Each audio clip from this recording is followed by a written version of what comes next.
नमस्कार. रमाने साईसोबत एंगेजमेंट करण्यासाठी होकार दिलेला असतो. रमा साईला बोलते, साई, मला आता मागे वळून पाहायचं नाही, मला पुढे जायचं आहे. तेव्हा साई म्हणत असतो, रमा, तुम्ही घाई करू नका, कारण तुम्हाला माझ्याशी लग्न करण्यास काही इंटरेस्ट नाही. तेव्हा लगेच रमा बोलते, अजिबात नाही असं काही. मी सांगितलं ना, मला मला तुमच्याशी लग्न करायचं आहे साई, कारण मला स्पष्टपणे दिसतंय की तुम्हीच आता खऱ्या अर्थाने माझे जीवनसाथी आहात. तेव्हा मात्र साई स्वतःशीच बोलतो, नाही रमा, नाही, तुमच्या मनात काहीतरी वेगळंच चालू आहे आणि तुम्ही मात्र मला वेठीस धरताय. मला तुमच्या मनात नक्की काय चालू आहे ते जाणून घ्यायचं आहे. तर इकडे सगळी कॅटरिंगची जबाबदारी अक्षयवरती कर्णिक साहेबांनी सोपवलेली असते. त्यावेळेला लगेच अक्षय बोलतो, सॉरी साहेब, पण ही जबाबदारी मी स्वीकारू शकत नाही, कारण मी लग्नाची कोणतीही जबाबदारी घेत नाही. तेव्हा लगेच कर्णिक साहेब बोलतात, असं कसं काय बोलताय तुम्ही देवधर? अहो, खरंच तुम्हाला कुटुंबाची खरोखर काळजी आहे की नाही? पैशाची आवश्यकता आहे ना तुम्हाला? तेव्हा लगेच देवधर म्हणतो, हो हो, मला पैशाची खूपच आवश्यकता आहे, पण ही ऑर्डर मी नाही घेऊ शकत. तेव्हा लगेच कर्णिक सर म्हणतात, असं काय करताय? अहो, कुटुंबाचे चेहरे समोर आणा आणि नंतरच विचार करा. तेव्हा मात्र मोठ्यानी अक्षय बोलतो, ठीक आहे सर, मी ही ऑर्डर स्वीकारायला तयार आहे. तुम्ही अजिबात काळजी करू नका, या ऑर्डरमध्ये काहीही कमी नसेल. तेवढ्यात अक्षय स्वतःशी बोलतो, जिच्यावरती मनापासून प्रेम केलं, जिच्यासोबत आयुष्य घालवण्याचा विचार केला, कायम तिचाच हात धरून पुढे जाण्याचा विचार केला, आज तिचा हात दुसऱ्याच्या हातात जाताना मी स्वतःच्या डोळ्याने बघणार आहे. आज मी हे सर्व बघताना खूपच नाखुश असेन कदाचित, पण कदाचित तिच्या चेहऱ्यावरचा आनंद पुन्हा एकदा मला बघायला भेटेल आणि त्याच्यासाठी मला हे सर्व करायचं आहे. नकळत का होईना रमा, तुझ्या आयुष्यात आनंद आणण्यासाठी मी हे सर्व करतोय. इकडे आपल्याला असं पाहायला मिळतं की दळवी सर साईला म्हणत असतात, साई सर, तुम्ही काळजीच करू नका, सगळी जबाबदारी देवधर सरांवरती सोपवलेली आहे आणि देवधर सर त्यांचं काम अगदी चोख करतात. तेव्हा साई बोलतो, प्लीज प्लीज मला त्यांची एकदा भेट तर घडवून द्या, मला त्यांच्याशी बोलायचं आहे. तेव्हा लगेच दळवी सर म्हणतात, चला आत्ताच तुमची भेट घडवून देतो. इकडे आपल्याला असं पाहायला मिळतं, दळवी सर साईला घेऊन किचनच्या रूममध्ये आलेले असतात. तेव्हा लगेच ते मोठ्याने बोलतात, देवधर सर. तेव्हा लगेच देवधर म्हणतो, ओ, आणि अक्षय लगेच वळतो. अक्षय वळतात, साईचं लक्ष अक्षयवरती जातं. अक्षय आणि साईची नजरानजर होते आणि तेव्हाच ती दोघं हादरतात. साई म्हणतो, अक्षय, तू तू इथे कामाला आहेस? तेव्हा लगेच अक्षय बोलतो, का? खरं तर मला सुद्धा माहिती नव्हतं की तुम्ही दोघं जण इथे आहात.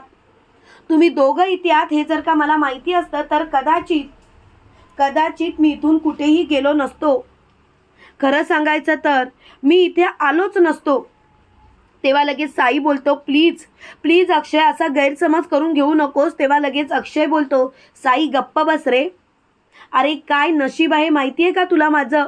माझ्याच बायकोची एंगेजमेंट तुझ्याशी होताना मला बघताना मिळणार आहे आणि एवढंच काय, तर तुमच्या साखरपुड्याच्या जेवणाची तयारी हा देवधर करणार आहे. काय तुम्ही माझ्यावरती वेळ आणली आहेत बघा ना. तेव्हा मात्र साई बोलतो, अक्षय प्लीज प्लीज, तुला काही माहीत नाही तर बोलू नकोस. अक्षय, अरे तू कोणावरती आरोप करतोयस? रमावरती? अरे रमावरती गलिच्छ आरोप करण्याआधी आहे ना स्वतःचं मन विचार. त्याला विचार की खरोखर तू कोणावरती आरोप करतोयस. अरे रमासारख्या स्वच्छ निर्मळ मन असणाऱ्या मुलीवरती. खरं सांगायचं तर मला तुझं तोंड सुद्धा पाहायचं नाही, मला तुझ्याशी बोलायचं सुद्धा नाही आणि आता तर मला तुझ्याशी बोलायची इच्छाच नाही आहे. तुझं तोंड घे आणि आत्ताच्या आता इथून चालता पड. तेव्हा मात्र तो खूपच चिडलेला असतो. त्याला काय करावं तेच कळत नसतं. तो मोठ्याने बोलतो, पुरे झालं, आता विषयच समाप्त. मला आता या विषयावर काही एक बोलायचं नाही. तेव्हा मात्र तो खूपच चिडलेला असतो. त्यावेळेला लगेच साई बोलतो, अक्षय थांब. अक्षय, अरे रमा 7 वर्ष तुझी वाट बघत होती, 7 वर्ष. आणि 7 वर्षानंतर काल रमा माझ्याशी लग्न करायला तयार झाली. कारण का माहिती आहे का? कारण फक्त एवढंच, कारण तिने तुला पाहिलं आणि तू तिला काहीतरी विचित्र बोललास. रमा अजून सुद्धा तुझाच विचार करत असते. तिच्या मनात अजून सुद्धा तूच आहेस अक्षय. आणि तरी सुद्धा जर का तुला असंच वाटत असेल की साई आणि रमा तुझ्या आयुष्यातून पळून आलेले आहेत, तर अजिबात नाही. मी रमाला कधीच पळवून आणलं नाही अक्षय, किंवा त्या सुद्धा माझ्यासोबत पळून आलेल्या नाहीत. उलट त्यांना तर तुझीच गरज होती. त्या तुझ्यासाठीच तडफडत होत्या, पण बिचाऱ्या तुझ्यासाठीच तुझ्या कुटुंबापासून दूर झाल्या. तेव्हा मात्र अक्षय बोलतोय, हे बघ साई, नको ते कीर्तन देऊ नकोस. तेव्हा लगेच साई बोलतोय, 1 मिनिट, बोलताना विचार कर, तू काय बोलतोयस या गोष्टीचा. तेव्हा लगेच अक्षय बोलतो, साई, मला तुझ्याशी भांडायचं नाही. प्लीज तू माझ्याशी आता उगाच भांडत बसू नकोस. प्लीज तू इथून जा. आणि मला आता तुझ्याशी भांडण्यात इंटरेस्टसुद्धा नाही. तेव्हा मात्र साई खूपच चिडलेला असतो. साईला खूपच राग आलेला असतो. साई मोठ्याने बोलतो, पुढे आता या विषयावर मला वाद घालायचा नाही. हा विषय जर का इथल्या इथे थांबला तर बरं होईल. तेव्हा मात्र साई खूपच चिडचिड करतो. त्यावेळेला साई मोठ्याने बोलतो, अक्षय, तू चुकतोयस याची जाणीव मात्र मी तुला नक्की करून देईन. पण एक गोष्ट लक्षात ठेवायची अक्षय, दिवस संपुष्टात आलेत. आणि दिवस असे काही संपुष्टात आलेत की तुला कळत नाही आहेत.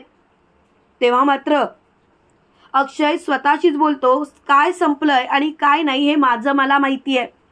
आणि साई, मला तर तुझ्याशी बोलायचंच नाही. आणि साई तिथून निघून गेलेला असतो. त्यावेळेला साई स्वतःशीच बोलतो, रमा, आजपर्यंत मी तुमच्यासोबत मैत्रीचाच हात पुढे केला होता आणि यापुढे सुद्धा मैत्रीचा हात पुढे करेनच. मी कधीच तुम्हाला कोणताच त्रास होऊ देणार नाही. आपली मैत्री स्वच्छ निर्मळ होतीये, मला चांगलंच माहिती आहे रमा. तुमच्या मनात अजून सुद्धा अक्षयबद्दल भावना आहेत हे मला माहिती आहे रमा. आणि म्हणूनच कदाचित एंगेजमेंट होणार, पण एंगेजमेंट रमा अक्षयची होणार. साई कधीच रमा आणि अक्षयच्या मध्ये आला नव्हता आणि कधीच येणार नाही. खरं सांगायचं तर रमा, पुन्हा एकदा मी माझं प्रेम असं माझ्यापासून लांब जाताना बघणार आहे. पण चालेल, कारण मी माझ्या प्रेमाला सुखात राहताना बघणार आहे. आजपर्यंत मनात खूपच गोष्टी लपवून ठेवणाऱ्या रमा अक्षय जवळ असताना एकदाच्या मोकळ्या होतील आणि कायम अक्षय सोबत हसत खेळत राहतील.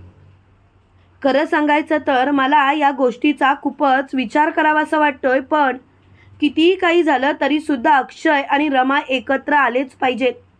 तुम्हाला काय वाटतं मित्रांनो, खरोखर अक्षय रमा एकत्र येतील का? साई खरोखर त्यांचाच साखरपुडा करेल का?